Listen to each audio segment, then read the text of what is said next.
Hello guys, good morning. We are going to study about the Newton's law of gravitation from planetary motion. That is the शिवर्मा. इस शिवर्मा का book है class 9 का। और ये topic मैंने ये यूट्यूब पर सोचा डालने के लिए, क्योंकि इसका कुछ बहुत सारे स्टूडेंट्स को समझ में नहीं आता है कि प्लानिटरी मोशंस में कैसे, क्योंकि यहाँ पे टाइम पीरियड का और वेलोसिटी का कुछ यहाँ पे थोड़ा सा अनयूजुअल लगता है, मतलब समझने में थोड़ा सा, इसीलिए थोड़ा सा सोचे कि समझा देने के लिए। तो guys, Newton's law of gravitation from planetary motions में इसमें सबसे पहले कि अगर आप लोग को पढ़ना है कोई भी चैप्टर्स, कोई भी बुक, तो पढ़ने का सबसे आसान तरीका क्या है कि सबसे पहले गाइस कि सपोज पहले कि एक रफ कॉपी ले लेने हैं। रफ कॉपी लेने के बाद से समझने हैं, खुद से ट्राई करने हैं मुझे कैसे पढ़ने हैं। मुझे पढ़ने का तरीका मुझे ये होना चाहिए कि एक रफ कॉपी के साथ एक पेंसिल या पेन के साथ ले करके, जैसे Newton's law of gravitation for planetary motion है, कोई बिगनर या किसी को कुछ समझ में नहीं आ रहा है, कोई भी क्लास 9 का स्टूडेंट है, मैं सबको पढ़ने का इससे सबसे आसान तरीका ये है कि पहले सेल्फ स्टडी खुद से ट्राई करो कि कैसे पढ़ने हैं, बिना कोई कुछ गाइड्स के नहीं, बिना कोई यूट्यूब, कोई टीचर, कुछ नहीं। पहले खुद से पढ़ने का तरीका अपनाना चाहिए। कितना समझ में आता है, कितना नहीं आता है, पहले खुद समझिए बुक का हर क्वेश्चन। मुझे लगता है कि अगर कोई भी स्टूडेंट अगर खुद से पढ़ने के लिए बैठ जाए, सेल्फ स्टडी करे, तो ऑलमोस्ट कोई भी चैप्टर्स को अगर स्टार्ट करने जा रहा है उसके लिए, जो कि बिल्कुल नया है, तो मुझे लगता है कि 90% क्वेश्चन उस बुक का उससे बन जाएगा, खुद से बन जाएगा, खुद से पढ़ करके।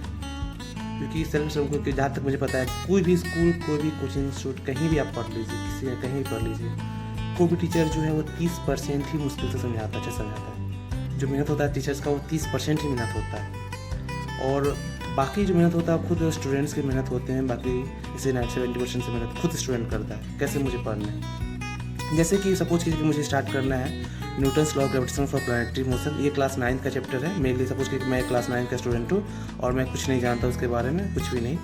तो पढ़ना क्या है, सबसे फिगर देखना, फिगर में क्या है। तो प्लैनेट्स है, प्लैनेट्स जो कि सन के चारों तरफ मूव कर रहे हैं। सिंपली समझना है कि you know that the plan. पहले सबसे पहले कि सेंटेंस रीड कर करके मुझे उसकी हिंदी समझ में आना चाहिए, मुझे हिंदी इसका होता क्या है और क्या क्या एग्जैक्टली मुझे जहाँ तक दिमाग में आया वहाँ तक समझना है। You know that the planets of our solar systems revolve around the sun. Simply हम लोग जानते हैं कि जो प्लैनेट्स होते हैं सोलर सिस्टम्स, वो सन के चारों तरफ मूव करते हैं, ठीक है। तो बोलता है कि Mercury the planet closest to the sun takes only 88 days to complete a revolution around the सन।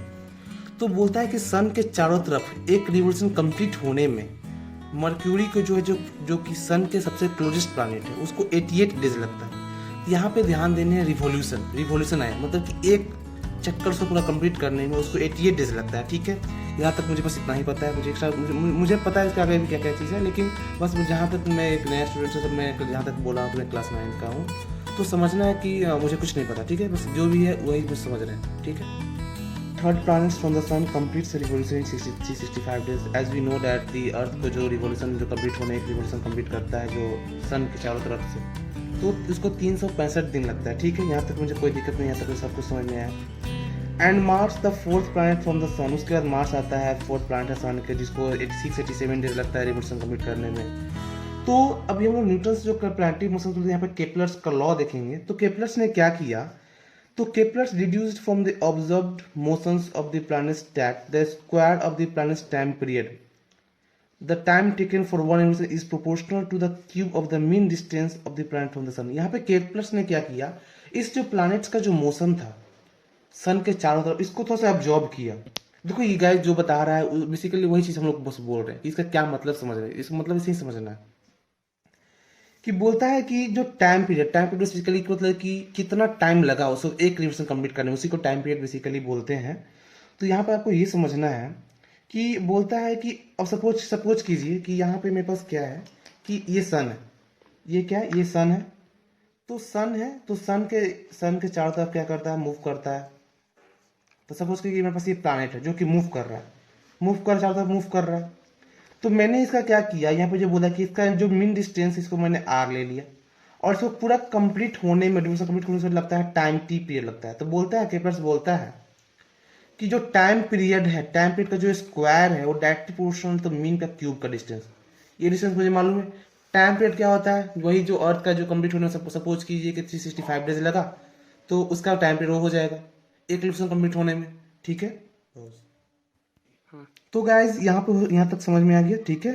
फिर उसके बाद बोलता है दिस मीन्स डैट, सपोज यार देखिए यहाँ पे समझाने की कोशिश किया जा रहा है कि अगर कोई दो प्लैनेट्स है P एंड Q है, सपोज कीजिए हमारे पास दो प्लैनेट्स है, यहाँ पे एक प्लैनेट्स P है, एक प्लैनेट्स Q यहाँ पे हम ले लेते हैं, ठीक है। तो P को जो कंप्लीट 1% कंप्लीट होने में लगता है टाइम पीरियड T1, ठीक है। उसका डिस्टेंस मान लेते हैं R1 और इसका डिस्टेंस मान लेते हैं हम लोग R2। ये जो है टाइम पीरियड किसी दूसरे प्लैनेट्स का है, ठीक है। तो उसका बोल रहा है कि इसका क्या हो जाएगा, जो बेसिकली जो केपलर्स का लॉ जो दिया उसका क्या हो जाएगा कि T1 का स्क्वायर बाई T2 का स्क्वायर, ये प्रोपोर्शन हटाने के लिए मैंने प्रोपोर्शन, ठीक है, दो बोला कि if planets P and Q have time periods T1 and T2 respectively, और उसका जो मेन डिस्टेंस R1 R2 दिया हुआ सन से, तो उसका केपलर्स लॉ के अनुसार इक्वेशन क्या हो जाएगा, वही चीज बोल रहा है।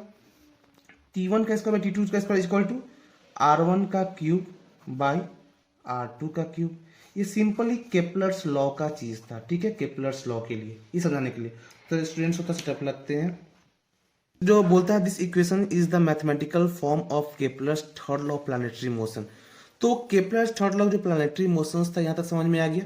देखिए कोई भी बिगनर के लिए किसी को सपोज कीजिए कि कोई भी स्टूडेंट है, कोई भी क्लास का स्टूडेंट है, तो अगर उसको खुद से समझना है तो खुद से पढ़ना है। मैं बेसिकली क्लास 10th के अंदर का स्टूडेंट का बात कर रहा हूँ, ठीक है। किसी को क्लास 11 12 के बोल सकते हैं।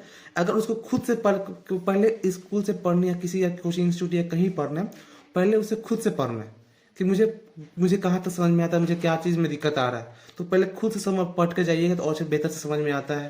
तो यहाँ तक कोई दिक्कत नहीं है। जो भी समझ में जो भी बुक है, कोई बुक पढ़ना है आपको, कोई फिजिक्स हो, केमिस्ट्री हो, मैथ्स हो, बायोलॉजी हो, कुछ भी हो, तो ऐसे ही पढ़ना है कि पे क्या बोल रहा है, क्या चीज़ हो रहा है। कोई भी लाइन में किसी भी सेंटेंस में दिक्कत मुझे नहीं है, कोई भी डाउट है तुरंत लेना है।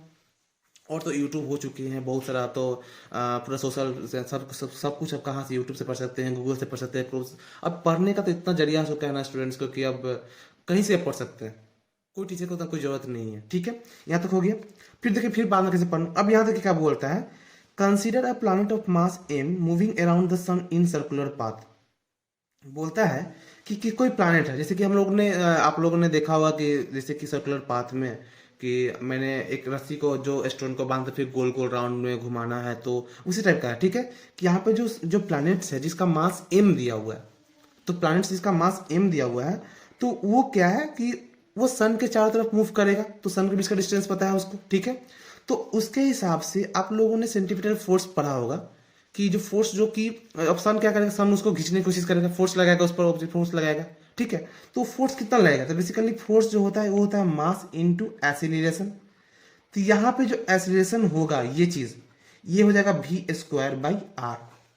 ये v क्या है, वो यूनिफॉर्म वेलोसिटी है जो कि प्लैनेट जो सन के चारों तरफ मूव करेगा, और ये r क्या है, डिस्टेंस है। तो यहाँ से फोर्स क्या हो जाएगा, mv square by R, simple. और यहाँ पे और भी आप सब्स्टिट्यूट कर सकते हैं v को, वेलोसिटी को टाइम पीरियड के फॉर्म में। अगर मान लीजिए वेलोसिटी नहीं दिया रहेगा, टाइम पीरियड दिया रहेगा कि टाइम में इतना टाइम पीरियड लग रहा है, डिस्टेंस इतना है, तब फोर्स कितना लगाएगा। तो इस केस में क्या करेंगे हम लोग, तो इस केस में जो v होता है वो 2 पाई r बाई टी होता है। जो वेलोसिटी होता है इस टाइम पीरियड को, मुझे टाइम वेलोसिटी नहीं दिया तो वेलोसिटी निकाल सकते हैं यहाँ से, उसके बाद फोर्स निकाल सकते हैं, आसान तरीका है। ओके गाइस, इस चीज़ में बस यहाँ तक इतना ही। और ऐसे ही अगर वीडियो डालने के लिए आपको पढ़ना है, ऐसे कुछ करना है, तो एक्स्ट्रा वीडियो भी डाल सकते हैं इस बेसिस पे। लाइक करें, सब्सक्राइब करें।